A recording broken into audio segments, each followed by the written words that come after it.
आवाज़ कम आ रही है।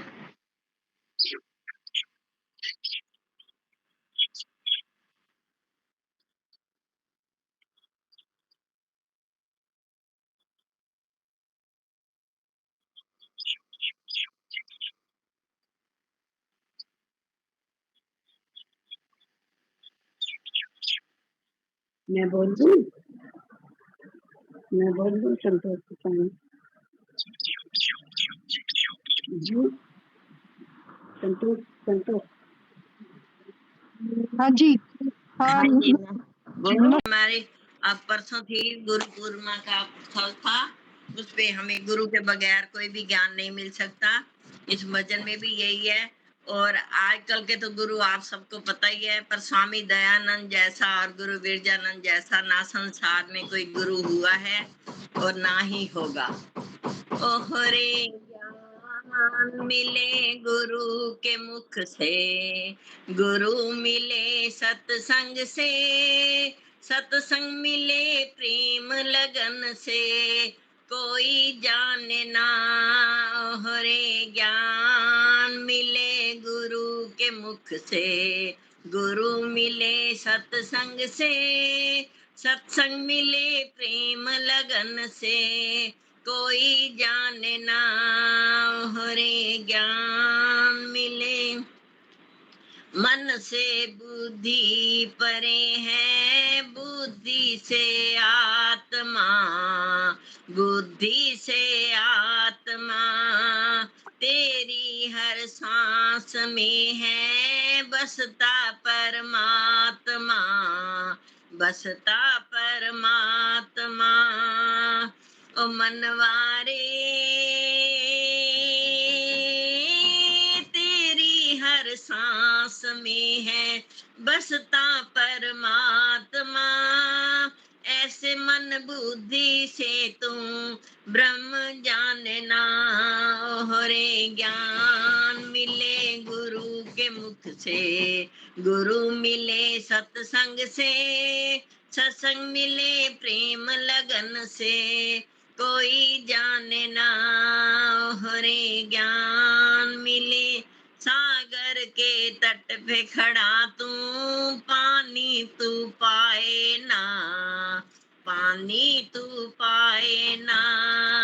मंजिल की राह पे खड़ा है, मंजिल तू पाए ना, मंजिल तू पाए ना। ओ मनवारे मंजिल की राह में खड़ा तू, मंजिल तू पाए ना। गुरु बिन इसकी कीमत ना पाऊं, तो गुरु गुरु बिना इसकी कीमत कोई पाए ना। हरे ज्ञान मिले गुरु के मुख से, आनंद और शांति मिलती सत्संग में आने से, सत्संग में आने से, मुक्ति का द्वार है खुलता सत्संग में जाने से, सत्संग में जाने से। ओ मनवारे मुक्ति का द्वार खुलता गुरु के प्रभु के दर पे जाने से, प्रभु तो और कहीं मिले ना। ओई सत्संग में ओ हरे ज्ञान मिले गुरु के मुख से, गुरु मिले सत्संग में, सत्संग मिले प्रेम लगन से, कोई जाने ना। हरे ज्ञान मिले गुरु के मुख से। धन्यवाद जी, आपने मुझे समय दिया। पहली बार भजन बोला है, कोई त्रुटि रह गई हो तो क्षमा करना।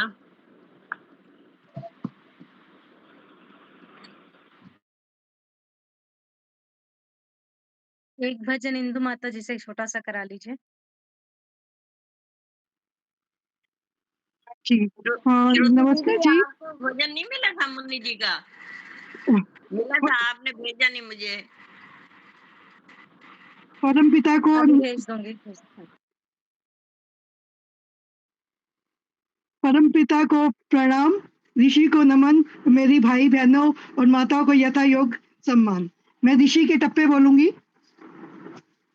सोने दा बंद कड़िया, सारा जग चानन होआ, गुजरातों चन चढ़िया, गुरु भक्त निराला सी, गुरु दिया ज्ञानू ओ मन्नण वाला सी, गुरु दिया ज्ञानू ओ मन्नण वाला सी, ऋषि बड़ा उपकारी सी, जे देश ते जाती लही उस जिंदड़ी वारी सी, पानी सुक जांदे ने ऋषि तेरे ज्ञान अगे, सिर चुक जांदे ने ऋषि तेरे ज्ञान अगे, जिस जहर पिलाया सी ओनू पलियो तन दे के ओदी जान बचाई सी, खड़ा हुए ते पन्ने आए, ऋषि ऋषि रटदे रहे ओदी गल्लां नू मनिया ने, काली बदली सावण दी, जरूरत तेरे जैसे किसी और दे आवण दी। बोलो ऋषि दयानंद की जय। इति ओम शम।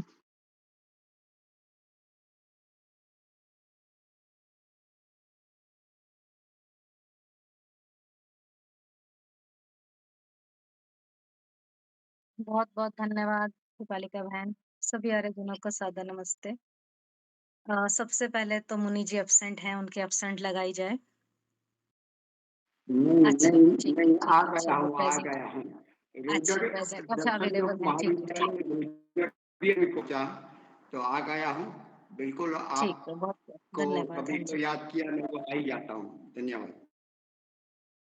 बहुत सुंदर। कहते हैं ना अपने निस्वार्थ भावना आपके मन में है और बहुत ही कर्मठ हैं आप, जो आपकी लगन है दीपालिका जी की, वीर मुनि जी जो इस कार्य को कर रहे हैं और अपने संचालन को बहुत उत्तम तरीके से आप दोनों करते हैं। बहुत-बहुत साधुवाद। बहुत सुंदर भजनों को भी हम सुन रहे थे। इंदु माता जी ने ऋषिवर दयानंद जी महाराज को याद करते हुए उनके बारे में बताया कि उसके उनके जैसा कोई हो ही नहीं सकता जीवन में, ना पहले कभी था, ना कभी होगा। सच में बहुत सुंदर भजन। आशीष माता जी ने भी बहुत सुंदर भजन सुनाया गुरु की महिमा के ऊपर। मैं अपने विचार रखूँगी, उसके बाद मैं चाहूँगी आशीष माता जी अपना नंबर दोबारा लिखवा दीजिएगा। आप मेरे को व्हाट्सएप का जो नंबर है मैं आपको मुनि जी का भजन भेज दूँगी। आप मुझे भेज दीजिएगा नंबर अपना, मेरे पास गुम हो चुका है। आप भेज दीजिएगा। अ, थोड़े से सरल से विचार मैं रखूँगी, उसके बाद हम आदरणीय लीला माता जी के विचारों को भी सुनेंगे। वो भी जुड़ चुकी हैं इस कार्यक्रम में। बड़े ही सरल से इतना विचार ही मुनि आता जी। मैं लिख दूंगी, हाँ मैं जी, बोल दूंगी। हाँ जी, लिख। हाँ जी, बता नब्बे दीजिए। चौंतीस हाँ हाँ जी, जी, दोबारा 90 34 90-24 50 66 ठीक है, 81। ठीक है माता जी, मैं भेज दूँगी। हाँ जी, धन्यवाद। बड़े एक ही मिनट श्रुति सरल जी, से विचार। माइक इको हो रहा है, आवाज सही नहीं आ रही। अ, आवाज़ क्लियर नहीं है? क्लियर नहीं है। हम्म, अच्छा, कोई बात नहीं, वापस बोल के देख लेते हैं। इससे वाईफ़ाई तो क्लियर है। बहुत ही सरल से विचार मैं पढ़ रही थी मोनी जी कि व्यक्ति को जो है अपने जीवन में ना कर्तव्य कर्म करते रहना चाहिए, अर्थात सद्गुणों से युक्त व्यक्ति को रहना चाहिए और दुर्गुणों को अपने जीवन से हटाना चाहिए। हम कहते तो हैं हमने गुरु की महिमा के बारे में भजन बोले हैं, गुरु को हम लोग पूछते हैं, गुरु की बातों को मानते हैं। गुरु भी तो ऐसा होना चाहिए ना जो हमारे को दुर्गुणों से हटाकर सद्गुणों की ओर लेकर जाने का प्रयास करे और हम भी अपने जीवन में ऐसे कर्तव्य कर्म करते रहें जिससे हम लोग अधिक से अधिक दुर्गुणों से हट जाएं।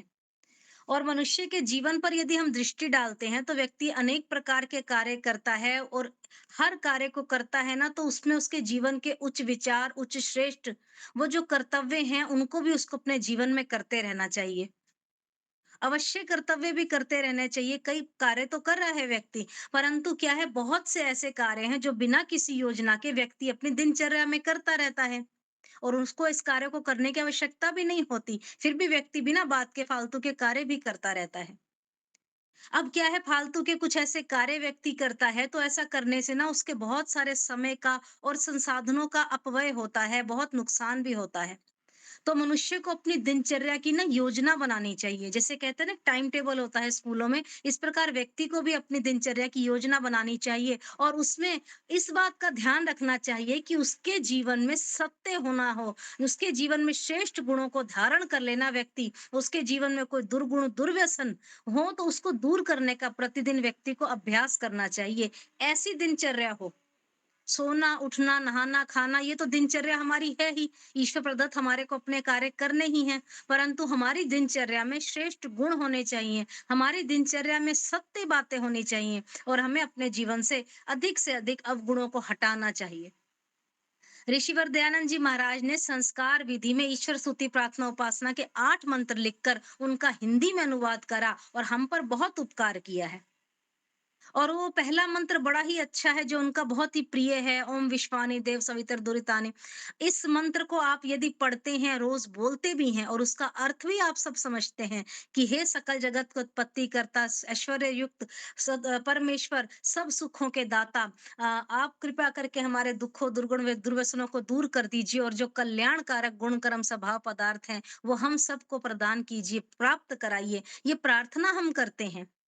ऋषिवर जी का बहुत ही प्रिय मंत्र प्रतीत होता है, ये हम सब जानते हैं। इसी कारण से उन्होंने यजुर्वेद के का जो भाष्य है, उसका अध्ययन करते समय इस मंत्र को बार-बार प्रस्तुत किया है। तो इससे क्या है, कहते हैं ना इसमें हम प्रार्थना तो कर रहे हैं ईश्वर से कि हम लोग ईश्वर गुण कर्म स्वभाव आपके जैसे हो जाए, हमारे अंदर दुर्गुण खत्म हो जाए हमारे अंदर, प्रार्थना तो हम कर रहे हैं। अब क्या है, ये जो दुर्गुण है, दुर्व्यसन है ना, हमारे जीवन में रोग के समान है, एक कहते हैं ना व्याधियों के समान हमारे जीवन में होते हैं। हमें पता नहीं लगता हमारे जीवन में कितने दुर्गुण आ गए हैं और पता होता भी है तो हमें दूर करने का प्रयास नहीं करते। तो उससे क्या है, व्यक्ति के अंदर अगर दुर्गुण हो, दुर्व्यसन हो तो व्यक्ति का पतन होना आरंभ हो जाता है। और उससे क्या है, व्यक्ति की स्वांगीण उन्नति नहीं होती है। तो इनको दूर करने के लिए हमारे को श्रेष्ठ गुणों को धारण करना है, समय का पालन करना है, अपने स्वभाव में परिवर्तन करना है जिससे हमारे शरीर और आत्मा की उन्नति हो। तो श्रेष्ठ जीवन व्यतीत करते हुए अपने जीवन को सुंदर बनाना है, दुर्गुणों को हटाना है। इस मंत्र का बहुत ही महत्वपूर्ण योगदान है व्यक्ति के जीवन में और इसको सदैव पालन करके इसको अपनाने का प्रयत्न करना चाहिए। इससे क्या होगा, हमारे साथ-साथ जो हमारे और संगति में मित्र आदि हैं, हमारे कोई और पास में हैं, उनको भी बहुत लाभ प्राप्त होगा। तो हम अकेला ही अपना क्यों उन्नति करें? हम ये चाहें कि हमारे साथ जितने भी और लोग हैं, उनकी भी उन्नति हो, उनका भी लाभ हो और कहते हैं ना राष्ट्र व्यक्ति निर्माण से राष्ट्र निर्माण की भावना बढ़ती जाती है। आप देखेंगे आपने सबने महापुरुषों के जीवन को पढ़ा, जीवन चरित्र को सबने पढ़ा और उन महापुरुषों की मुख्य बात ये दृष्टिगोचर होती है कि उनके जीवन में दुर्गुण कम है और सद्गुण की अधिकता आप अधिक देखेंगे। जितने-जितने आप महापुरुष आप देखेंगे उन सब के जीवन में ये है कि वो समय का पालन करते हैं, सद्गुणों का पालन करते हैं, तभी उनका जीवन सफल हुआ। तो हम अपने ऋषि मुनियों के जीवन पर ही प्रकाश डालते हैं, यदि दृष्टि डालते हैं ना, तो हमें ये प्राप्त होता है कि वो ब्रह्मचर्य का पालन करने वाले तपस्वी ऋषि थे। अपने जीवन में ईश्वर की सत्ता को मानने वाले, ईश्वर की पूर्ण व्यवस्था में विश्वास रखने वाले और कहते हैं ना सत्य बोलने वाले तपस्वी ऋषि मुनि हमारे जीवन में हमने सबने पढ़े, सुने, उनका हमने दृष्टिकोण उनके जीवन पर डाला। और यही नहीं, वो वेद आदि स्वाध्याय करने वाले और दुर्गुणों को दूर करना जानते थे और दिव्य गुण उनके अंदर पोषक जैसे ना अपने आप ही उनके अंदर आते जाते थे स्वाध्याय करने से। ऐसा करते रहते थे, उनका जीवन से दुर्गुण दूर हुए, उनके अंदर दिव्य गुण आए, तो उनका सानिध्य प्राप्त करके भी हम सब सुख और शांति का अनुभव कर सकते हैं। और हमें उनके जीवन चरित्र को पढ़कर, उनकी बातों को पढ़कर हमें प्रेरणा मिलती है कि हमें भी अपने जीवन को ऊँचा उठाना है। केवल बैठकर किसी ऋषि की, किसी गुरु की महिमा को गाने से अच्छा उनके जीवन चरित्र को पढ़िए, उनके अंदर जो सद्गुण उन्होंने धारण किए, वो सद्गुण हम भी अपने जीवन में धारण करें, ऐसा हमारा कर्तव्य हो। और उन्होंने जितने ऋषि मुनि थे, उन्होंने अपने जीवन में बुराइयों को दूर करा, सद्गुणों को अपनाने का उन्होंने बहुत बड़ा संदेश हमारे को दिया। जो मनुष्य इस नियम का पालन करता है और जो मनुष्य ऋषि मुनि की शिक्षाओं का पालन करता है, वो व्यक्ति ही कहते हैं ना, प्रशंसनीय होता है। और वही व्यक्ति अपने जीवन में श्रेष्ठ गुणों को युक्त करता हुआ आगे बढ़ता है, अपने जीवन में सुखी सफलता को प्राप्त करता है। आज हम छोटी सी बात पर किसी को टोक दें, किसी को समझा दें कि आपको ऐसे नहीं ऐसे करना चाहिए, ये कार्य गलत है, ये नहीं है, तो व्यक्ति सामने वाला गुस्सा करने लग जाता है कि हमारा जो कार्य हम कर रहे हैं करने दो, आपका क्या मतलब। अर्थात आज हम किसी को सद्गुणों से प्रेरित भी नहीं कर पा रहे हैं। बहुत से ऐसे व्यक्ति हैं, लेकिन कुछ समझदार व्यक्ति ऐसे हैं जो ऋषि मुनियों के कार्यों को देखकर अपने जीवन में आत्मसात करके वैसा जीवन बनाकर अपने जीवन को उन्नत करने का प्रयास कर रहे हैं। स्वाध्याय यदि आपने किया है तो आपने श्रद्धानंद स्वामी जी के चरित्र को पढ़ा होगा। उन्होंने देश और समाज के हित में, शिक्षा के जगत में कितना अद्भुत प्रशंसनीय कार्य किया, दूसरों के उद्धार का उन्होंने कार्य किया। उनका जीवन महान गुणों से युक्त था। युवावस्था में तो आप सभी जानते हैं उनके जीवन पर बात करें तो पौराणिक थे वो, उनके विचार पौराणिक थे। वो जड़ देवता की पूजा करते थे। और ये कहते हैं ना, अध्ययनशील थे, विचारशील थे। उनके जीवन में ये ईश्वर की बातें कोई समझाने वाला भी नहीं था।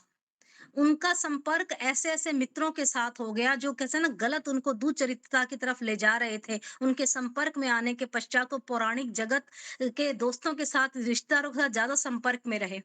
और उनके इस दुष्चरित्र से, दुष्ट कार्य से उनके पिताजी नानक जब थे, वो बहुत ही दुखी थे। उनके कृत्य इस प्रकार थे कि उनके माता-पिता बहुत ही दुःख में आ गए। तो फिर उन्होंने ऋषिवर देव दयानंद जी महाराज की बातों को सुना, उनकी बातों को श्रवण करा, उनके साथ व्याख्यान किए, मतलब उनकी बातों को अपने जीवन में उतारा। तब जाकर वो मुंशी राम के साथ बाद वो स्वामी श्रद्धानंद बने। उन्होंने अपने जीवन में आमूल-चूल परिवर्तन किए। उन्होंने ऋषि ईश्वर के अस्तित्व के विषय में प्रश्नोत्तर किए ऋषिवर ने, और ऋषिवर देव दयानंद जी ने उनके सभी प्रश्नों का उत्तर अच्छे से उनको समझा के बताया, निरुत्तर कर दिया उन्होंने। उनके जीवन में जो है ना आस्तिक गुण जो है ना, ऋषिवर देव दयानंद जी महाराज ने उनको शिक्षा का प्रभाव बताया, उनको मांसाहार से दूर करने की बहुत उनके जीवन में परिवर्तन आया। एक गिरी हुई अवस्था से उनको ऊँचा उठाने का प्रयास किया, एक सच्चा व्यक्ति बनाने का उनको प्रयास किया, और इसके बाद उन्होंने समाज के लिए, जाति की समाज राष्ट्र के लिए बहुत उन्नत-उन्नत कार्य किए हैं। वैदिक बातों को यदि हम पढ़ते हैं ना, वैदिक धर्म, वैदिक संस्कृति की उन्नति का प्रचार-प्रसार का कार्य उन्होंने बहुत महत्वपूर्ण तरीके से किया है, और अविस्मरणीय, उनको हम आज भी याद करते हैं।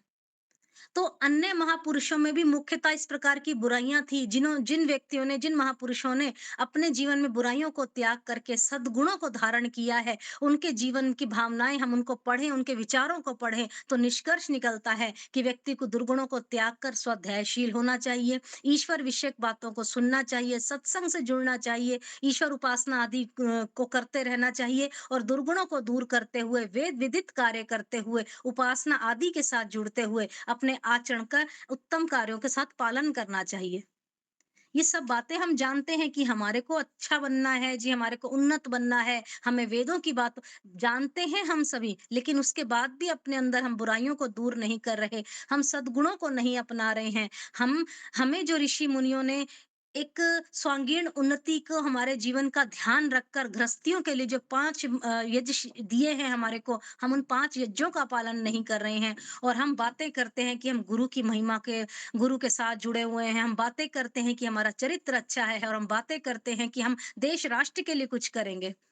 परंतु आप अपनी उन्नति करने के लिए, यदि आप सद्गृहस्थी हैं, तो आपको पंच महायज्ञ के जो ये नियम है, इनका भी पालन करना है, जो हमारे ऋषि मुनि बता के गए हैं। ये पंच महायज्ञ आप सभी जानते हैं। नित्य प्रति संध्या उपासना करना, ईश्वर के प्रति कार्य करना, अग्निहोत्र करना, वृद्ध जनों की सेवा करना, अतिथियों की सेवा करना, और जो इतर पशु पक्षी हैं उनकी भी सेवा करना। ये पंच महा जो आपके यज्ञ है, उनको हमें अवश्य दैनिक करना चाहिए। इनकी सेवा करने से, प्राणियों के प्रति कार्य, परोपकार करने से व्यक्ति अपनी उन्नति करता है, सामाजिक उन्नति करता है। तो बहुत सारी बातें हैं, जी छोटी-छोटी बातों से शुरुआत कीजिए, जिससे आपके जीवन में सद्गुण आते जाएँ और दुर्गुण आपके अपने आप दूर होते जाएँगे। आपका कर्तव्य क्या है? इन 5 यज्ञों को करना जीवन का कर्तव्य है। वैदिक जो पद्धति है, उसको अपने जीवन में उतारना, प्रथम 25 वर्ष ब्रह्मचर्य का पालन करना, उसके बाद आपने वानप्रस्थ, गृहस्थ, ये सब जो आपके गृहस्थ जीवन के आपके बाद जो है, उसके बाद उनका पालन करना, उससे व्यक्ति योग्य बनता है, व्यक्ति का जीवन सुखी होता है, अपने साथ-साथ दूसरों के भी जीवन के लिए प्रेरणादायी बनता है। तो सारी बातों का सार ये है कि व्यक्ति को अपने सद्गुणों को बनाना है, दुर्गुणों को दूर करना है, उसके लिए क्या-क्या उसके कर्तव्य होने चाहिए। जीवन के प्रत्येक मार्ग पर चलते हुए व्यक्ति को सद्गुणों से युक्त रहना है, दुर्गुण को दूर करते हुए जीवन को महान बनाना है, अपने देश को, अपने राष्ट्र को महान बनाना है और ये सभी का कर्तव्य है। केवल हम आर्यों का कर्तव्य नहीं कि हमारे समाज में आके बातें सुने और हम करें। ये सभी का कर्तव्य है। हमारा ये प्रयास हो हम अधिक से अधिक दूसरों को इन 5 महायज्ञों को करने की प्रेरणा दें। प्रत्येक को हम महापुरुषों के जीवन चरित्र को पढ़ाने और पढ़ने का भी उनको हम लाभान्वित करते रहें, उनको प्रेरणा देते रहें, ताकि उनके भी जीवन से दुर्गुण, दुर्व्यसन दूर हो सकें। हम ऋषियों की बातों के अनुयायी बन सकें, हम स्वाध्यायशील बन सकें और कहते हैं ना कि व्यक्ति अपने जीवन के साथ-साथ दूसरों के जीवन की भी उन्नति करता है, तभी अपना राष्ट्र महान बनता है और ईश्वर से प्रार्थना करने का वही व्यक्ति लाभान्वित हो सकता है, जो व्यक्ति अपने जीवन में स्वयं पहले दुर्गुण, दुर्व्यसनों को दूर करे। अपने लिए प्रार्थना करने के साथ-साथ हमारे को पुरुषार्थ भी करना है। छोटी-छोटी बातें हैं, लेकिन काम की बातें हैं, तो हमें ईश्वर से प्रार्थना भी करनी है कि हमारे जीवन में जो बुराई है वो दूर हो जाए। ये विश्वानी देव का मंत्र भी हम पढ़ें, बोलें और सबसे महत्वपूर्ण बात ये है कि हम अपने आप को आर्य कहलाते हैं। आर्य कहलाने का अर्थ ये है अच्छे व्यक्ति बनना, अच्छे सत्संग से जुड़ना और अपने जीवन में ऋषियों मुनियों द्वारा किए गए कार्यों से प्रेरणा लेकर अपने जीवन को वैसा बनाना। तो आइए 2 पंक्ति कहकर सरल सी बातें हैं बहुत ही कि हमें अपने गुणों को बढ़ाना है, परंतु हम करते नहीं हैं ये कार्य। महापुरुषों के चरित्र को अधिक से अधिक पढ़ें हम। तो 2 पंक्तियाँ ईश्वर के प्रति समर्पित करें के हम वाणी को समाप्त करेंगे अपने।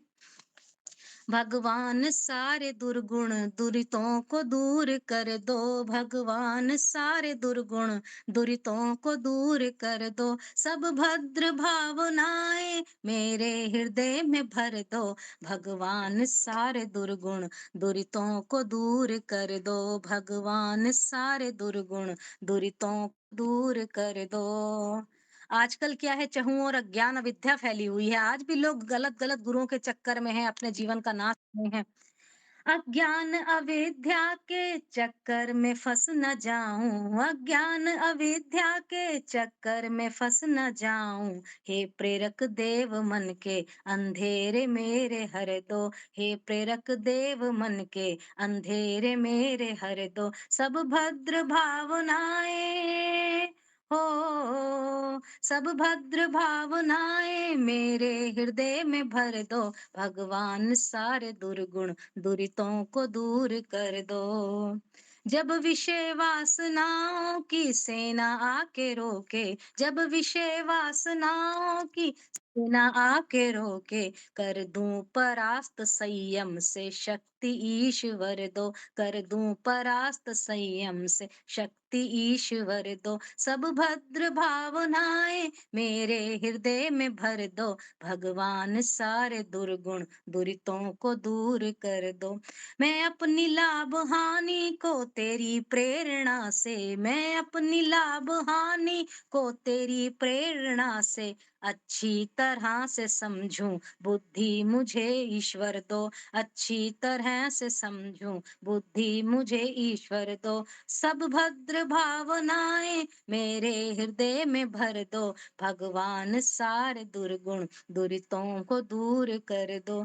कट्टर दिलों के अंदर भी प्रेम प्रेम भर दूं, कट्टर दिलों के अंदर भी प्रेम प्रेम भर दूं। वाणी में दो मधुरता करुणा भरी नजर दो, वाणी में दो मधुरता करुणा भरी नजर दो, सब भद्र भावनाएं मेरे हृदय में भर दो, भगवान सारे दुर्गुण दुरितों को दूर कर दो, भगवान सारे दुर्गुण दुरितों को दूर कर दो। बहुत बहुत धन्यवाद कालिका जी, मुनि जी, सभी का धन्यवाद। बहुत ही सुंदर। गुरु पूर्णिमा अभी गई, तो कल विमलेश पंचन जी का वक्तव्य था। हम सभी ने कुछ कुछ साथ में बोली और अध्यक्ष में गुरु पूर्णिमा की उन्होंने बहुत भी कहा, बहुत बधाई यही बात आपको। बताई। ईश्वर वह ऐसे गुरु गुरु पूर्णिमा की बहुत बहुत देता बधाई। रहेगा तो देश का कल्याण होता रहेगा। तो गुरु वह है जो हमें उन्नत करता है, पवित्र करता है और ये अंतर जागरण करके प्रभु के मार्ग पर प्रस्थापित कर देता है। गुरु वह है जो सत्याचरण, सद्गुणों और सद्भाव को प्रतिष्ठित करता है और दुर्गुण दुरितता को दूर करता है, वही सच्चा गुरु है। तो आपने इस प्रकार से गायत्री मंत्र विश्व दुरित है, दुर्गुण है, दुर्व्यसन है, वो दूर हो और अच्छाई, भलाई, भद्रता को स्थापित करे। बहुत बहुत धन्यवाद। धन्यवाद जी। हमारे दूसरे वक्ता है आपको लीला देखते ही बहन जी। आपके पापा जी की हंसी याद आ जाती है, देखते ही ऐसे लगता भी है उनके पापा को देख रही हूँ। उनका संपर्क मेरे साथ बहुत था। धन्यवाद जी। ये वाला भजन भी भेज देना। बहुत ही श्रुति बढ़िया बेटे, बहुत भजन। बहुत आशीष, बहुत अच्छा हाथ लगा सकते। धन्यवाद आप सभी का, धन्यवाद जी। लीला बहन। गायत्री मंत्र से ईश्वर की स्तुति, प्रार्थना, उपासना। ओम भूर्भुवस्व तत्सवितुर्वरेण्यं भर्गो देवस्य धीमहि धियो यो न प्रचोदयात्। सबका रक्षक, जगत के सब जीवों का आधार, जो प्राणों से भी प्रिय और स्वयंभू है, जिसके संसर्ग से संसार के सारे प्राणी सभी क्लेशों और दुखों से मुक्त हो जाते हैं, जो नानाविध जगत में सर्वत्र व्यापक होकर सबका पालन और पोषण करता है, सकल जगत का उत्पादक, सब ऐश्वर्यों का दाता, जिसकी प्राप्ति में सभी की सब आशाएं एवं अभिलाषाओं की पूर्ति है, उस पवित्र परमात्मा के पवित्र तेज को हम अपने हृदयों में धारण करते हैं। वो परमात्मा हमारी बुद्धियों को निकृष्ट मार्ग से निवृत्त करके उत्कृष्ट मार्ग की ओर प्रेरित करे। आदरणीय मुनि जी, संचालिका बेन दीपालिका जी, धर्म प्रेमी सज्जनों, वंदनीय मातृशक्ति, कल गुरु पूर्णिमा के ऊपर विशेष आयोजन किया गया था हमारी कक्षा में, लेकिन मैं उपस्थित नहीं रह पाई थी। आज मैं इसी विषय में थोड़े अपने विचार रखती हूँ। हमारे शास्त्रों में कहा गया है कि ज्ञानाद मुक्ति, ज्ञान से ही मुक्ति होती है। तो हम मनुष्यों को और अनेक दूसरी योनियों में रहने वाले प्राणियों को दो प्रकार का ज्ञान होता है। एक ज्ञान होता है स्वाभाविक ज्ञान और एक होता है नैमित्तिक ज्ञान। स्वाभाविक ज्ञान यानी स्वभाव से होता है और नैमित्तिक ज्ञान निमित्त से प्राप्त होता है। अन्य प्राणियों में स्वाभाविक ज्ञान ज्यादा है या नैमित्तिक ज्ञान ज्यादा है? कोई उत्तर देगा? अन्य स्वाभाविक हाँ हाँ, अन्य प्राणियों में स्वाभाविक ज्ञान ज्यादा है, क्योंकि उनके पास बुद्धि का स्तर इतना नहीं जितना हम मनुष्य के पास है। और हम मनुष्यों का कौन सा ज्ञान ज्यादा है? नैमित्तिक ज्ञान ज्यादा है, स्वाभाविक ज्ञान बहुत कम है। तो जैसे बच्चा, नवजात शिशु जब जन्म लेता है तो उसको स्वाभाविक ज्ञान कितना सा होता है कि माँ के स्तनों से दूध को चूसना है। बाकी मनुष्य के बच्चों को सब कुछ सिखाना पड़ता है, चलना, फिरना, बोलना, देखना, कौन क्या है, सब कुछ बताना पड़ता है। जब पशुओं के बच्चों को ये सारी चीजें सिखानी नहीं पड़ती। गाय का बच्चा अपने आप तैरता है, उसको तैरना कोई नहीं सिखाता। अनेकों प्रकार के घास में से कौन सा घास खाना है उनको सिखाना नहीं पड़ता, वो स्वयं चयन कर लेता है। अपने दुश्मनों से कौन किस प्रकार अपनी रक्षा करना है उनको सिखाना नहीं पड़ता, क्योंकि प्राणियों के पास बुद्धि का स्तर इतना नहीं है। कोई गाय माता उनको ऐसा सिखा नहीं पाती, और हम मनुष्यों में बुद्धि का स्तर ज्यादा है, इसलिए परम पिता परमात्मा ने हमारा स्वाभाविक ज्ञान बहुत कम रखा है और नैमित्तिक ज्ञान ज्यादा है, हम निमित्त से प्राप्त करते हैं। यदि मनुष्य के नवजात शिशु को कोई अकेले में रख दिया जाए, कुछ भी उनके साथ बोलने का, सोचने का और कुछ खाने पीने का व्यवहार भी ना किया जाए, ऐसे ही उनको कुछ चीजें दी जाए उनके खाने पीने के लिए और अकेला रखा जाए, तो ना कोई भाषा सीख पाता है, ना कोई व्यवहार सीख पाता है, कैसे उठना, बैठना, बोलना, कुछ भी नहीं सीख पाता। तो हमारा नैमित्तिक ज्ञान ज्यादा है, इसलिए शुरू में हमारा गुरु कौन होती है? हमारी माँ होती है। सबसे बड़ा गुरु हमारी माँ होती है। और इसलिए महर्षि दयानंद जी ने सत्यार्थ प्रकाश के दूसरे समोल्लास में लिखा है, मातृमान, पितृमान, आचार्यवान पुरुषो वेद। ये सतपथ ब्राह्मण, इस सत्यार्थ प्रकाश में सतपथ ब्राह्मण लिखा है और संस्कार विधि में छांदोग्य उपनिषद है। वास्तव में दोनों में ये सुक्ति आती है। तो मातृमान कौन है? मातृमान का सीधा अर्थ करे तो ऐसा अर्थ होता है कि जो माता वाला है वो मातृमान है। पितृमान कौन है? जो पिता वाला है वो पितृमान है। लेकिन ऐसा महर्षि दयानंद कहते हैं कि मातृमान यस्य प्रशस्ता धार्मिकी विद्यते माता इति मातृमान। जिसकी माता धार्मिक और विद्वान हो वो मातृमान है। जो माता को स्वयं विवेक है कि धर्म क्या है, अधर्म क्या है, सत्य क्या है, असत्य क्या है, ठीक क्या है, योग्य क्या है, अयोग्य क्या है, सारी चीजें जो माता को पता है वो ही माता मातृमान कहाएगी। तो जो गुरु के स्थान पर है उसको पहले ज्ञान होना चाहिए कि कौन सी चीज ठीक है, कौन सी ठीक नहीं है। और पितृमान, पिता जो व्यवहार और व्यवसाय की शिक्षा देता है, जीवन और जगत की शिक्षा देता है, वो पिता में भी यही ज्ञान होना चाहिए, तब जाके वो पितृमान बनेगा। और आचार्यवान पुरुषो वेद, तो इसमें आचार्य भी ऐसा होना चाहिए। आजकल हम बच्चों को जब घर के अभी तो 2-3 साल में भी हम नर्सरी आदि में डाल देते हैं, लेकिन जब हम स्कूल में भेजते हैं तो जो घर में माता पिता से सीखा, जो नहीं सीख पाया, जो अनेक विषय पढ़ता है स्कूल में, गणित का टीचर अलग है, विज्ञान का टीचर अलग है, भूगोल का अलग है। अभी तो बच्चों को कितने सारे विषय आ जाए कि साइंस में भी केमिस्ट्री है, बायोलॉजी है, फिजिक्स है, गणित है, मैथमेटिक्स है, अनेक प्रकार के विषय आते हैं। तो अनेक प्रकार के विषयों के शिक्षक अलग अलग है, वो सारे गुरु हैं। कोई भी विद्या हमें प्रदान करेगा वो गुरु होगा। गुरु अनेक हो सकते हैं क्योंकि जीवन हम विद्या से, ज्ञान से ही चलता है। जब जैसे जैसे बड़े हो जाते हैं तो अनेकों प्रकार का ज्ञान हम प्राप्त करते हैं। और जीवन और जगत का ज्ञान, आध्यात्मिक ज्ञान देने वाला भी गुरु को विशेष गुरु कहा गया है। क्योंकि जीवन जीने की विद्या बहुत बड़ी विद्या होती है।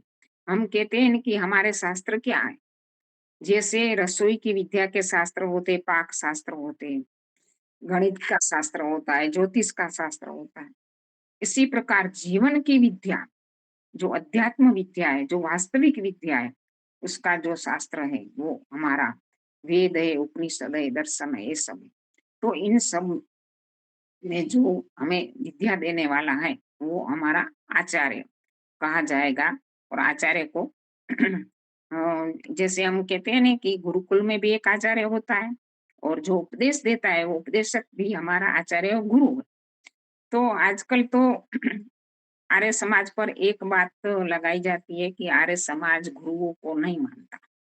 वास्तव में ऐसा नहीं है। आर्य समाज गुरुओं को मानता है, पूर्ण रूपेण मानता है, क्योंकि आर्य समाज की गुरु परंपरा है। हमारे विद्वान हमारे गुरु हैं, हमारे सन्यासी हमारे गुरु हैं, हमारे वानप्रस्थी तपस्वी जो भी लोग हैं हमारे गुरु हैं। और इसके आगे हमारे ऋषि भी हमारे गुरु हैं। हमारे दर्शनों को लिखने वाले गौतम, कणाद, जैमिनी आदि हमारे गुरु हैं। और हमारे उपनिषदकार भी हमारे गुरु हैं। हमारे जो भी है आर्ष ग्रंथों को लिखने वाले सारे हमारे गुरु हैं। हम आधुनिक युग में जब अविद्या अंधकार में सारी दुनिया, सारा भारत वर्ष जकड़ा हुआ था, उसी समय हमें ज्ञान का प्रकाश देने वाला, सही रास्ता बताने वाला महर्षि दयानंद हमारे गुरु हैं। और महर्षि दयानंद भी अपने गुरु को मानते, विरजानंद जी को। तो आर्य समाज क्यों अपनी गुरु परंपरा नहीं है? हमारी गुरु परंपरा है।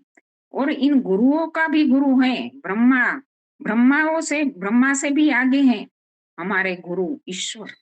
स एस पूर्वेशम अपि गुरु काले न बच्छेदात।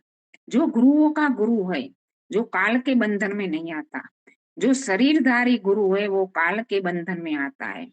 उसमें कुछ दोष भी हो सकते हैं, लेकिन ईश्वर एक ऐसा गुरु है जिसमें कोई दोष नहीं होता। वो काल के बंधन में नहीं आता, जन्म मरण के चक्कर में नहीं आता। इस गुरु से ही सारी ज्ञान परंपरा चालू हुई है। तो हमारी ज्ञान परंपरा हमारी गुरु परंपरा है। तो हमारी गुरु परंपरा तो वही है। कोई कहे कि आर्य समाज गुरुओं को नहीं मानता, तो हम कहेंगे नहीं, हमारी गुरु परंपरा तो वास्तव में वही गुरु परंपरा है, और इसी गुरु परंपरा के अनुसार ये सब हमारे गुरु हैं। तो हम गुरुडम को नहीं मानते, गुरुओं को तो मानते हैं। तो गुरुडम क्या है?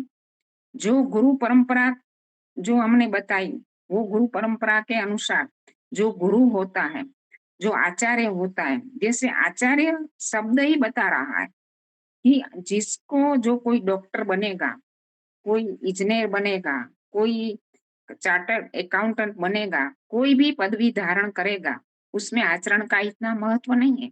वो कैसा भी आचरण करे वो डॉक्टर कहलाएगा, कैसा भी आचरण करे वो इंजीनियर कहलाएगा। लेकिन आचार्य के लिए पहली महत्वपूर्ण बात है कि उसका आचरण प्रथम है, उसका आचरण ही आचार्य बताता है शब्द। तो आचार्य यानी गुरु के अंदर वो चीजें होनी चाहिए जो कल भी बताया गया था ना कि आचार्य गुरु की कौन सी योग्यता होनी चाहिए। तो जो गुरुडम होता है वो क्या है? गुरुडम में ना योग्यता है ना पात्रता है गुरु की, बस गुरु मान लिया जाता है। तो गुरुडम में क्या क्या बातें होती है? गुरुडम में एक तो ये होता है कि जो एक बात लोगों के मन में ये ठसाई गई है आजकल, न गुणों, जो जिसने गुरु नहीं किया उसकी गति नहीं होती, यानी सदगति नहीं होती। मृत्यु के बाद वो मोक्ष प्राप्ति नहीं कर पाता। ये बात ठीक है कि मोक्ष का मार्ग बताने वाले गुरु हैं, लेकिन जो वो लोग कह रहे हैं कि गुरु, तो गुरु में वो कोई ऐसी बात नहीं होती कि जो मोक्ष का मार्ग बताने वाला हो। इसमें भी एक श्लोक होता है ना कि जो गुरु गोविंद दोनों खड़े काके लागू पाए, बलिहारी गुरु आपकी गोविंद दियो बताए। एक कबीर का दोहा है। कबीर भी निराकार ईश्वर को मानने वाले थे। तो कबीर तो निराकार ईश्वर को मानने वाले थे, तो गुरु के पांव लगने की तो कोई बात ही नहीं है, क्योंकि निराकार ईश्वर के पांव लगने की कोई चीज ही नहीं होती। हाँ, ये बात ठीक है कि गुरु, जो गुरु के कारण, गुरु की कृपा के कारण, गुरु की बलिहारी के कारण उसे मोक्ष का मार्ग प्राप्त हुआ। सच्चे ईश्वर का मार्ग बताने वाला यदि गुरु हो वास्तव में, तो वो उसकी बलिहारी ठीक है, वो उनकी योग्यता के अनुसार उन्होंने जो गुरु सच्चा मार्ग बताया, तो वो गुरु धन्यवाद के पात्र है। अन्यथा आजकल क्या होता है, गुरुडम में गुरु को बड़ा बताने के लिए ऐसी बात कही जाती है कि गुरु को ईश्वर से भी आगे बताया जाता है। जैसे कोई पीएम को हमें मिलना है, प्राइम मिनिस्टर को, तो हम उसके पीए का कांटेक्ट करते हैं, उनके सेक्रेटरी का कांटेक्ट करते हैं और कहते हैं, उनका मार्गदर्शन लेते हैं, उसका पथदर्शक होता है वो हमारे लिए। लेकिन यहाँ तो क्या होता है कि जो ईश्वर का मार्ग बताने वाले, ईश्वर प्राप्ति का मार्ग बताने वाले, ईश्वर का जो भी ज्ञान है, धर्म का जो भी ज्ञान है, वो बताने वाला गुरु को ही हम मान ले, वो पीएम के तक पहुंचे ही नहीं, पीए को ही अपना सब कुछ मान ले, उसका ही गुणगान करते रह जाए, तो ये बात गुरुडम है। आजकल समाज में ये बात हो रही है कि जो गुरु होता है वो ही सर्वे सर्वा बन जाता है, वहां ईश्वर तक पहुंचने की बात ही नहीं होती। वो गुरु भी योग्यता और पात्रता के पात्र नहीं होता, क्योंकि आजकल पीले लीले वस्त्रों पहने, पीले लाल गेरुए वस्त्र पहनने वाले बहुत है समाज में, और ऐसे गुरु अनेक मिल जाएंगे जो वास्तव में गुरु कहने के लायक ही नहीं है, क्योंकि वो ऐसी ऐसी बातें बताते हैं लोगों को कि जो अपनी महत्ता बताने के लिए, एक दूसरा श्लोक भी है, गुरु ब्रह्मा गुरु विष्णु गुरु देवो महेश्वर गुरु साक्षात पर ब्रह्मा गुरु वही तस्मै ज्येष्ठ, ऐसा श्लोक है। तो इसमें क्या बताया गया? गुरु ही ब्रह्मा है, गुरु ही विष्णु है, गुरु ही महेश, और गुरु साक्षात पर ब्रह्म है। तो हम ब्रह्मा किसको कहेंगे? ईश्वर का एक नाम ब्रह्मा भी है। ब्रह्मा वो है कि जो सृष्टि का सर्जन करता है, विष्णु वो है जो सारी सृष्टि में व्यापक है, महेश वो है जो सृष्टि का संहार करता है। तो इसी प्रकार एक ईश्वर के गुण लगते हैं और गुरु पर ये गुण लाद दिए जाते हैं कि गुरु ही ब्रह्मा है, गुरु ही विष्णु है, गुरु ही महेश है और गुरु पर ब्रह्म है। परमपिता परमात्मा का एक काम कोई शरीरधारी व्यक्ति नहीं कर सकता। कितने ही महापुरुष, कितने ही ऋषि मुनि हुए, पर कोई सृष्टि की उत्पत्ति, सृष्टि का संचालन, सृष्टि का प्रलय, जीवों को कर्म फल देना आदि काम नहीं करते। तो एक कार्य तो ईश्वर का कार्य है। तो ये कार्य करने वाले ईश्वर को ही हम गुरु कहना है। वास्तव में ये श्लोक ये बता रहा है कि ऐसा कार्य करने वाला ईश्वर ही सच्चा गुरु है, वही परम ब्रह्म है, वही साक्षात पर ब्रह्म है। पर ब्रह्म का कई गुण होता है। ईश्वर के एक कार्य के उपरांत भी हम कहते हैं वो है अनादि अजर अमर अभय नित्य आत्मा है, परमात्मा है। वो ना कभी खाता है, ना पीता है, ना सोता है, ना जागता है, ना कर्म कुछ भी वो कार्य नहीं करता जो मनुष्य शरीर में आने वाला व्यक्ति करता है। तो गुरु से गुरु को ईश्वर को बड़ा, ईश्वर से गुरु को बड़ा मान लिया जाता है।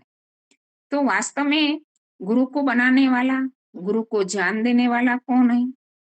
गुरु का शरीर निर्माण करने वाला भी ईश्वर है और ईश्वर से ही गुरु ज्ञान ग्रहण करता है, तब जाके लोगों को देता है। ये हमारी गुरु परंपरा बता रही है। तो इसी प्रकार गुरुडम में यही बात बताई जाती है कि गुरु को बड़ा स्थान दिया जाता है, ईश्वर से भी आगे, और ईश्वर एक और रह जाता है। महर्षि दयानंद ने क्या कहा था कि मेरे तन की राख को भी खेतों में डाल देना, कहीं जगह पर रखना नहीं तो ये भारत की भोली प्रजा उस पर भी कोई स्थानक बना देगी और मुझे पूजने लग जाएगी। वास्तव में मेरी पूजा नहीं करनी है, गुरु की पूजा नहीं करनी है। गुरु को यथायोग श्रद्धा से सम्मानित अवश्य करें, उनका यथोचित व्यवहार अवश्य करें, उनको मान सम्मान अवश्य करें। अतिथि यज्ञ हमारा वही है। लेकिन ईश्वर ईश्वर है और गुरु गुरु है, ये बात कभी ना भूले। ईश्वर से गुरु कभी बड़ा नहीं हो सकता। गुरु ईश्वर के पास पहुंचने का मार्गदर्शक अवश्य है, लेकिन वो पीए है, पीए ही रहेगा, पीएम नहीं। जैसे हम किसी यात्रा के लिए बस में बैठते हैं, रेल में बैठते हैं, विमान में बैठते हैं, तो गंतव्य स्थान पर पहुंच सकते हैं। लेकिन यदि हम रेल को, बस को, विमान को ही पकड़ के रख देंगे, वहां उसको ही पकड़ के रखेंगे, तो गंतव्य स्थान पर कैसे पहुंचेंगे? ये ऐसी बात होती है। यदि मार्गदर्शक को ही हम ईश्वर मान लेंगे तो हम ईश्वर तक कहाँ पहुंचेंगे? मार्गदर्शक मार्गदर्शक है, वो ईश्वर तक पहुंचने का मार्ग बताने वाला है, ज्ञान बताने वाला है, तो उसको उसी रूप में समझे, यही बात है। और एक बात गुरुडम में यही भी बताई जाती है कि गुरु तो भगवान का रूप है, वो कैसा भी हो उसको भगवान का स्थान दो, उसको भगवान ही मानो। क्योंकि जैसे कोई गुरु कामी है, क्रोधी है, लोभी है, मोही है, तो ये सारे दुर्गुण नहीं देखना है। समर्थ को ना दोष गुसाई, कोई समर्थ व्यक्ति है उसको कोई दोष नहीं देखना चाहिए। और जैसे कृष्ण भी कामी थे, अनेकों गोपियों के साथ रासलीला रचाते थे, तो ये तो कृष्ण का अनुकरण कर रहे हैं, इसमें कौन सा बड़ा दोष है? देखो, कृष्ण का शुद्ध चरित्र आज समाज में प्रचलित नहीं है, जिनके कारण कितना अज्ञान फैला है। जैसे लिव इन रिलेशनशिप का एक बहुत बड़ा विवाद चला था, इसमें भी यही बात उठाई गई थी कि कृष्ण भी लिव इन रिलेशनशिप में रहने वाले थे, हमारे भगवान, तो हम इसको क्यों मान्यता ना दी जाए? इसी प्रकार राम को मोही बताया गया कि राम तो कितने बड़े भगवान थे, और राम सीता के मोह में, लक्ष्मण के मोह में कितने बिखल गए थे। जंगल के अनेक वृक्षों को, वनस्पतियों को पूजते थे, मेरी सीता को देखा, मेरे भाई को मूर्छित होते हुए वो बेसुध जैसे हो गए थे। तो ये कोई गलत बात नहीं है, क्योंकि राम भी एक मनुष्य थे, सीता उनके लिए अनुसरण करने वाली थी, उनकी अनुचरण थी, और भ्राता लक्ष्मण भी उसका दाया हाथ था, तो उनके लिए सब कुछ न्यौछावर करने वाला था, तो उनके लिए वो दुख होना कोई बुरी बात नहीं है। तो ये बातें ऐसी बताई जाती है और ऐसे भी कहते हैं कि परशुराम बहुत अहंकारी थे, अभिमानी थे, उन्होंने बहुत सारे क्षत्रिय कुलों का नाश किया था। लेकिन परशुराम ने तो ऐसे व्यक्तियों का नाश किया था जो उच्छृंखल बन गए थे। वास्तव में दशरथ, जनक आदि लोगों का कहाँ नाश किया था। और महाभारत में कृष्ण की जो बात व्यक्तित्व बताया गया है वो तो इनसे बिल्कुल उल्टा है। महर्षि दयानंद ने तो यहाँ तक कह दिया कि कृष्ण एक बड़ा महान व्यक्ति है कि जिनने जन्म से लेकर मृत्यु पर्यंत कोई बुरा काम नहीं किया। उन पर ऐसे लांछन, ऐसे दोष लगाए जाते हैं और गुरुडम में ये सारी बातें चलती है कि गुरु तो भगवान का रूप है, उनका कोई दोष नहीं देखना चाहिए, वो जैसा है वो कामी है, क्रोधी है, लोभी है, मोही है, तो भी वो गुरु ही है, गुरु का सम्मान करो। और कहते हैं कि गुरु दम में क्या कहते हैं, गुरु क्या कहता है कि आप हमें अपना गुरु बना लो, हम आपके कर्मों का दायित्व हमारे ऊपर छोड़ दो, आप जैसा भी कर्म करोगे हम उससे आपका छुटकारा ले। तो लोगों को ऐसी ऐसी बातें जो बिल्कुल विरुद्ध है, शास्त्र विरुद्ध है, वैदिक सिद्धांतों के विरुद्ध है कि जो अवश्य में भोक्तव्यम शुभाशुभ कर्म, जो हमारे कर्म अच्छे कर्म है हमें भोगना पड़ेगा, बुरे कर्म का फल भी हमें ही मिलेगा। कोई रोगी व्यक्ति हुआ है तो उसको औषधि स्वयं को खानी पड़ेगी, कोई दूसरा उस औषधि खाए और उसका रोग घटे, ऐसा नहीं होगा। किसी व्यक्ति के शरीर में कुछ गांठ हुई है, बवाद हुआ है, तो उसका ऑपरेशन उसको ही करना पड़ेगा। वो गुरु के शरीर में ऑपरेशन करके उसको हटाया नहीं जा सकता। जिस व्यक्ति को भूख लगी है उसको ही भोजन खाना पड़ेगा। तो गुरु उसके कर्मों का दायित्व कैसे ले सकता है।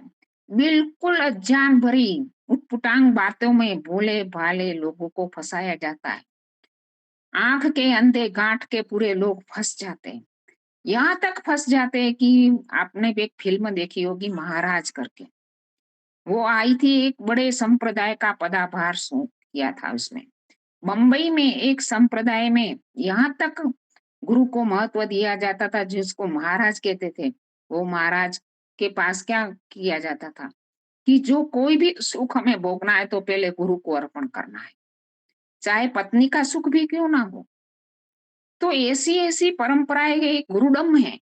और हमारे स्वामी सत्यानंद जी जो दंताली वाले, वो तो कहते हैं कि हिंदू प्रजा की अनेक दुर्बलता है, अनेक प्रजा दुर्बल है, हम बलवान नहीं बने, नहीं रहे इतिहास, इसलिए तो अनेक विदेशियों ने आक्रमण करके हमें गुलाम बनाया। हमारी एक दुर्बलता में, अनेकों दुर्बलताओं में एक दुर्बलता है गुरुडम। गुरुडम, हर एक व्यक्ति क्या करता है, गुरु बन जाता है। और क्या करता है, गुरु बन के क्या करता है, मंत्र फूंक देता है, मंत्र फूंक देता है केवल मात्र कानों में। वो भी मंत्र ऐसा बताया जाता है कि किसी को कहना मत, नहीं तो ये मंत्र की शक्ति कम हो जाएगी। पति पत्नी को नहीं बताता, पिता पुत्र को नहीं बताता, हर एक का अलग अलग मंत्र है। तो ये एक दूसरों को जोड़ता है या तोड़ता है। और यदि शक्ति से कम हो जाएगी तो ये मंत्र बताने वाले की शक्ति क्यों नहीं हारी जाती। ऐसी ऐसी बिल्कुल विवेकहीन, बुद्धिहीन बातें बताई जा रही है। लेकिन आज हम लोग धर्म के विषय में, ईश्वर के विषय में, गुरु के विषय में बुद्धि का, विवेक का उपयोग ही नहीं कर रहे। तब तक वो लोग हमें ऐसे ऐसी उटपटांग बातें बनाकर मूर्ख बना रहे हैं। तो ये सारा गुरुडम है। ऐसे गुरुडम वाली बातों को आर्य समाज नहीं मानता, इसलिए लोग कहते हैं कि आर्य समाज गुरु को नहीं मानता।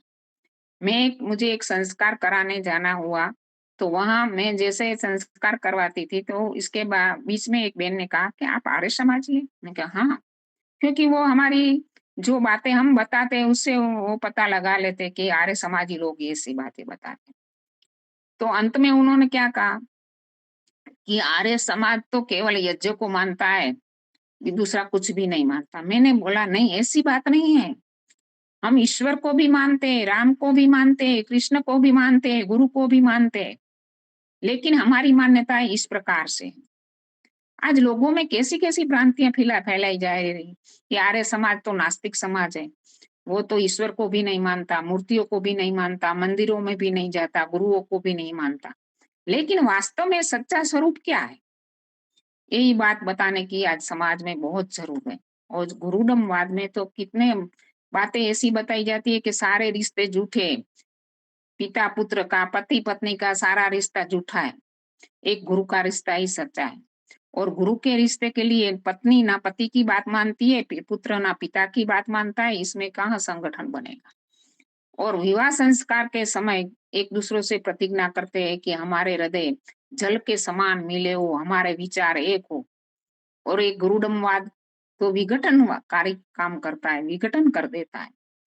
तो ऐसा गुरुडमवाद की जो बातें हैं वो जिसके कारण आज अनेकों संप्रदाय में, अनेकों परिवारों में भी विघटन हो गया है।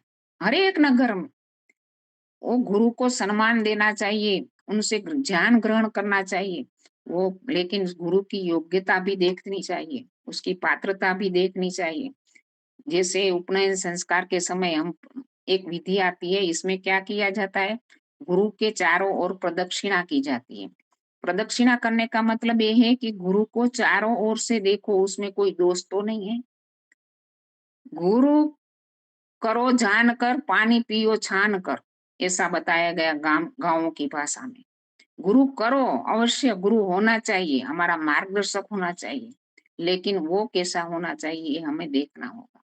क्योंकि हम बच्चों को क्लास में भेजते हैं, ट्यूशन में भेजते हैं, तो देखते हैं कि उनकी टीचर कैसी है, लेकिन जीवन की जब कार्य क्षेत्र होता है, जब जीवन का गुरु, जीवन की विद्या, जीवन का मार्गदर्शक पसंद करना है, तब जाके हम गुरु को कैसा पसंद करें, वो देखते ही नहीं। तो इस प्रकार हमें इस गुरुडमवाद का विरोध करना है। गुरु पूर्णिमा के दिन हमें यही सोचना है कि जो हमारे गुरुओं ने हमें ज्ञान दिया है, आत्मनिरीक्षण करना है कि इस ज्ञान के अनुसार हमारा जीवन चल रहा है नहीं। जब हमारे गुरुओं के द्वारा दिया हुआ ज्ञान के अनुसार हमारा जीवन होगा, तब हम दूसरों के मार्गदर्शक बन पाएंगे, हम दूसरों के गुरु भी बन सके। क्योंकि आदर्श रूप में गुरु होता है। एक मंत्र भी आता है ना कि इसमें बताया जाता है कि गुरु कैसा होना चाहिए, तो इसमें बताया गया है कि गुरु वरुण होना चाहिए, गुरु आदर्श होना चाहिए। जो गुरुकुल में बच्चा पढ़ता है तो रात दिन उनके सामने वो गुरु है, वो संध्या हवन करता है, उपासना करता है, खाता है, पीता है, दूसरों से व्यवहार करता है, किस भाषा में व्यवहार करता है, कैसा वर्तन करता है, सारी चीजें। केवल विद्या नहीं पढ़ता गुरुकुल का विद्यार्थी, गुरु का आचरण भी उस पर प्रभाव डालता है। जो एक आदर्श रूप में होता है वो ही सच्चा गुरु होता है। और ऐसे गुरु को ही पसंद करना चाहिए, क्योंकि गुरु तो कैसा होना चाहिए, मृत्यु, गुरु का एक नाम मृत्यु भी बताया गया है। मृत्यु जैसे हमारे सगा संबंधी रिश्ते नातों, जब मृत्यु आती है तो सारा संबंध टूट जाता है, छुड़वा देती है। इसी प्रकार गुरु ऐसा है कि जो बच्चे, जो दूसरा जन्म कहता है ना कि द्विज, गुरुकुल में बच्चे को जाता है तो उसको द्विज बनता है, गुरुकुल में से निकलता है तब दूसरा जन्म, पहला जन्म माता के गर्भ से होता है, दूसरा जन्म गुरु के गर्भ से होता है। और बताया गया है एक मंत्र में कि गुरु 3 रात्रि आचार्य उपनयमानो ब्रह्मचारिणम कृणुते गर्भमन्तः ते रात्रिस्तित्रस्त उदरे पिबति तम जाते दृष्टुमि संयमित देवाः। इसमें बताया गया अथर्ववेद के ब्रह्मचर्य सूक्त में आचार्य तथा शिष्य का संबंध कैसा होना चाहिए, इस बात पर इसमें बताया गया है कि आचार्य शिष्य को 3 रात्रि अपने गर्भ में धारण करता है। माता जब गर्भ में बालक होता है तो माता खाना पीना, उठना बैठना, आचार विचार सब चीजें में ध्यान रखती है, बिल्कुल सावधान रहती है, बिल्कुल सजाग रहती है कि मेरे बच्चे के लिए मैं किस प्रकार का आहार विहार करूं, किस प्रकार का विचार करूं। इसी प्रकार गुरु एकदम संयत रहता है, अपने शिष्य को गर्भ में धारण करके, गुरुकुल में जो शिष्य आया वो गुरु के गर्भ में आया है, तो उसको वो बिल्कुल ऐसी प्रकार से रहता है कि शिष्य ऊपर कोई बुरा प्रभाव ना पड़े। तो आचार्य इस प्रकार से 3 रात्रि यानी आधि भौतिक, आधि दैविक, आध्यात्मिक 3 प्रकार की अज्ञान अविद्या हमारे यहाँ, इन 3 प्रकार के दुखों से छूट, त्रिविध दुखों से जो पूर्ण रूप से हमें छूटना हमारा लक्ष्य है। तो इस लक्ष्य को प्राप्त करने के लिए कौन सी अविद्या को, कौन सी अज्ञान को हटाना है, तो ये सारा अज्ञान हटाना यही गुरु का काम है।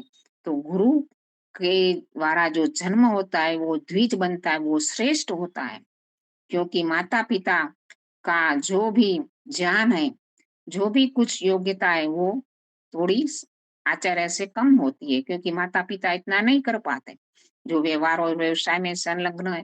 तो गुरु उस बालक को ऐसा मानव बनाता है कि जो समाज के लिए एक श्रेष्ठ मानव बन जाता है।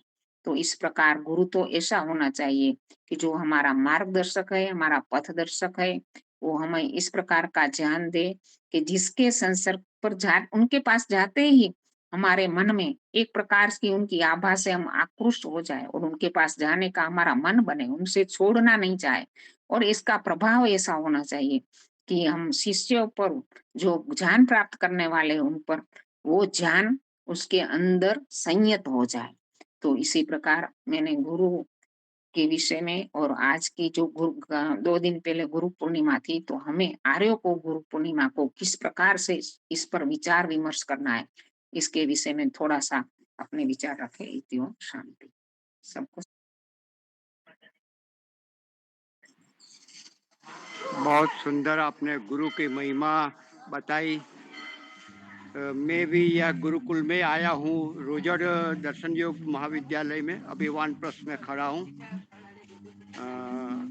तो हम बचपन में तो नहीं गए, लेकिन बूढ़े होकर भी यहाँ घूम रहे हैं आश्रमों में। आप सभी का स्वागत है, आप भी आते रहिए।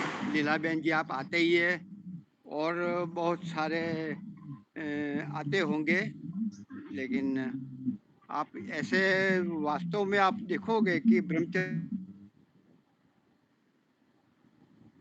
का एक अष्टाध्यायी का कंठस्थ कर है, दूसरे ऋग्वेद की चल रही है। तो ऐसे अलग अलग कक्ष में कंठस्थ करने को आपको मिलेंगे। वानप्रस्थ साधक आश्रम में छोटे छोटे बच्चे अभी तो माँ की गोद में थे और बाहर निकलकर यहाँ आ गए और पढ़ने। तो ऐसा लगता है कि ये कैसे छोड़ सकते हैं माँ, लेकिन फिर भी निर्माण ये कर रहे हैं। तो आप जरूर पधारिए जी। बहुत बहुत धन्यवाद आपका जी। शांति पाठ के लिए शंकर जी। शांति पाठ आवाज आ रही है हमें जी? जी जी। कक्षा का समापन शांति पाठ और जय घोष से पहले शांति पाठ।